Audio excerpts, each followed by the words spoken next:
David said the words of this song to Adonai on the day Adonai delivered him from the power of all his enemies and from the power of Shaul. He said, Adonai is my rock, my fortress and deliverer, the God who is my rock, in whom I find shelter, my shield, and the power that saves me, my stronghold and my refuge, my Savior. You have saved me from violence. I call on Adonai, who is worthy of praise, and I am saved from my enemies. For death's breakers were closing over me. The floods of Beliam terrified me. The ropes of Sheol were wrapped around me. The snares of death lay there before me. In my distress I called to Adonai. Yes, I called to my God. Out of his temple he heard my voice, and my cry entered his ears. Then the earth quaked and shook. The foundations of heaven trembled. They were shaken because he was angry. Smoke arose in his nostrils, and from his mouth devouring fire, with coals blazing from it. He lowered heaven and came down, with thick darkness under his feet. He rode on a Keruv and flew. He was seen on the wings of the wind. He made darkness his canopy around him, thick clouds in the skies dense with water. From the bringing before him, fiery coals flamed out. Adonai thundered from heaven. Ha-Elyon sounded his voice. When he sent out arrows, scattered them, and lightnings he routed them. The channels of the sea appeared. The foundations of the world were exposed as Adonai's rebuke at the last breath from his nostrils. He sent from on high. He took me and pulled me out of deep water.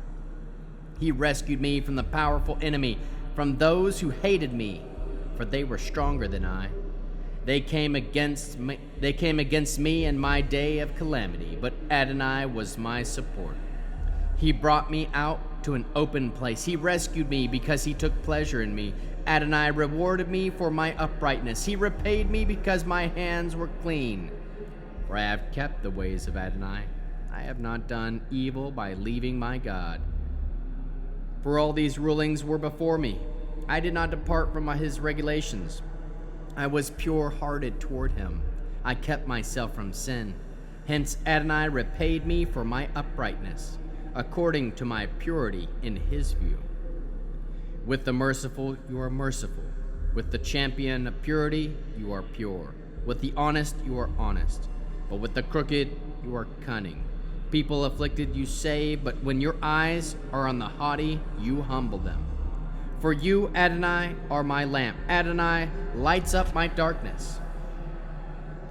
With you I can run through a whole troop of men. With my God I can leap a wall. As for God, his way is perfect. The word of Adonai has been tested by fire. He shields all those who take refuge in him. For who is God but Adonai? And who is a rock but our God? God is my strength and protection. He makes my way go straight. He makes me swift, sure-footed as a deer, and enables me to stand on my high places. He trains my hands for war until my arms can bend a bow of bronze. You gave me a shield, which is salvation. Your answers make me great. You lengthen the steps I can take, yet my ankles do not turn. I pursued my enemies and wiped them out, without turning back until they were destroyed. I destroyed them, crushed them, they can't get up. They have fallen under my feet. You have braced me with strength for the battle and bent down my adversaries beneath me. You made my enemies turn their backs in fight so that I could destroy those who hate me. They looked, but there was no one to help, even to Adonai, but he didn't answer. I pulverized them like dust on the ground, pounded and stamped them like the mud in the streets. You also freed me from the quarrels of my people. You kept me to be head of the nations, a people I did not know. Now serve me. Foreigners come cringing to me. The moment they hear of me, they obey me. Foreigners lose heart as they stagger from their fortresses. Adonai is alive, blessed is my rock. Exalted be God, the rock of my salvation, the God who gives me vengeance and makes people submit to me. He brings me out from my enemies. You raise me over those who rebel against me. You rescue me from violent men. So I give thanks to you, Adonai, among the nations. I will sing praise. I sing praises to your name. He is a tower of salvation for his king. He displays grace to his anointed, to David and his descendants forever. Here are David's last words.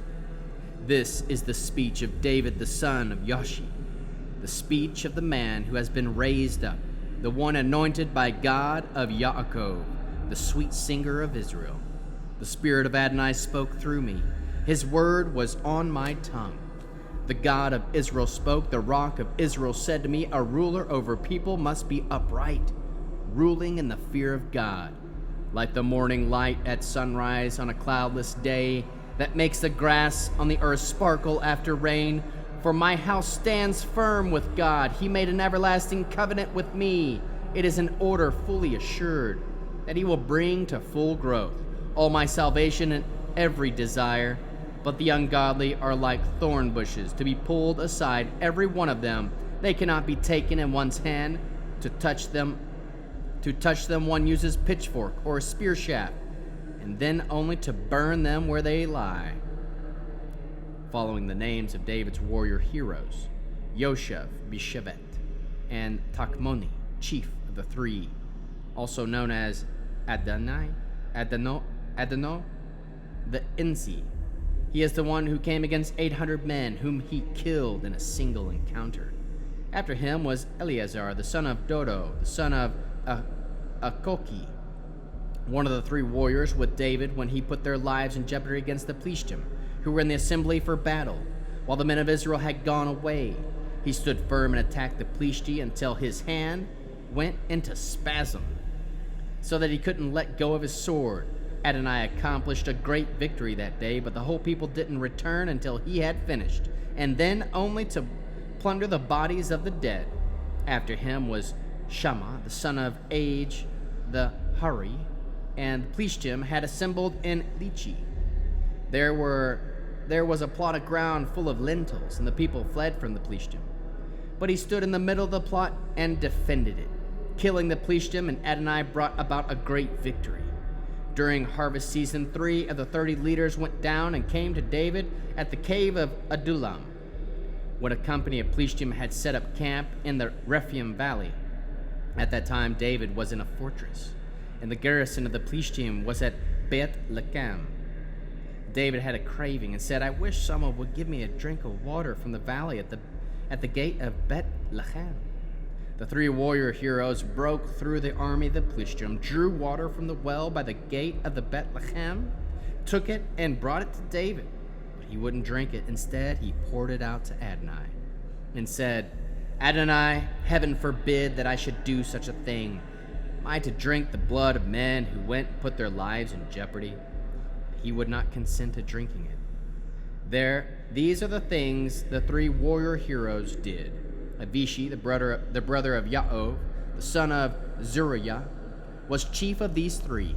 He raised the spear against 300 men and killed them. Thus he had a reputation even among the three. He had the most honor of these three, and therefore made their leader. However, he did not achieve the status of the first three. Benaiah, the son of Yoda, the son of valiant man of Kaitzel, was a man of many exploits. He struck down 2 lion-hearted men of Moab. One day it was snowing, and he went down into a pit and killed a lion. Here is how he killed an Egyptian, a man of intimidating appearance. The Egyptian had a spear in one hand, and he went down to him with only a stick, seized the spear from the Egyptian's hand, and killed him with his own spear. These are the things that Benaiah, the son of Yoda, did that earned the name among the three warriors. He had more honor than the 30, but he did not achieve the status of the first three. David put him in command of his personal guard. Ashiel, the brother of Joab, was one of the 30. Elchanan, the son of Dodo of Bethlehem. Shammah, the Harodi. Elika, the Harodi. Halitz, the Palti. Ira, son of Ikesh, from Tekoa. Ebizer, from Anat. Mavuni, the Hashati.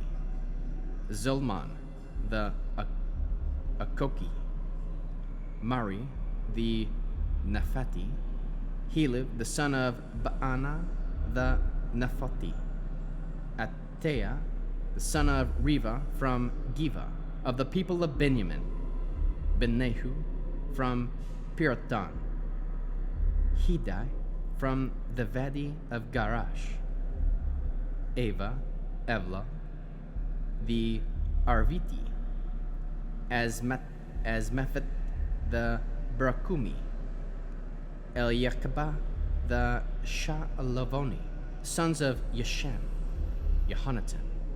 Shammah, the Harari. Akaim, the son of Shar, the Arari. Eliphelet, the son of Ekabah, the son of Ma'akati. Eliam, the son of Akatophel, from Gilo. Hitra, from Carmel. Piari, from Arbi. Yigel, the son of Natan, of Zopha. Bani, the Gidi. Zilek, the Ammoni. Nechri, the Bereti, armor-bearer of Yaob, the son of Zeruiah. Ira, the Yirti. Geriv, the Uriti, and Uriah, the Hittite. 37 in all. The anger of Adonai blazed up against Israel, so he moved David to act against them by saying, "Go, take a census of Israel and Yehudah." The king said to Yoav, the commander of the army, who was with him, "Go systematically through all the tribes of Israel from Dan to Beersheba and take a census of the population, so that I can know how many people there are." Yoav said to the king, "May Adonai your God add to the people 100-fold, no matter how many there are, and may the eyes of my lord the king see it." Why does my lord the king take pleasure in doing this? However, the king's word prevails against Yoav and the army's officers. So Yoav and the army's officers went out from the king's presence to take a census of the people of Israel. They crossed the Yarden and pitched camp in Arari, to the south of the city of the Valley of Gad. Went out to Yazir, came to Gilad, continued to the land of Taktim, Hadashi. When they arrived in Dan Ya'an, went around to Zidon, and came to the stronghold of Zor. They went to the cities of Hivi and to the Canaani, and finished the south of Yehudah at Beersheba. When they were done going through all the land, they came back to Jerusalem. It had taken 9 months and 28 days. Yoav reported the results of the census to the king. There were in Israel 800,000 valiant men who could handle a sword, while the men of Yehudah numbered 500,000. But after he had taken the census, David was conscience-stricken.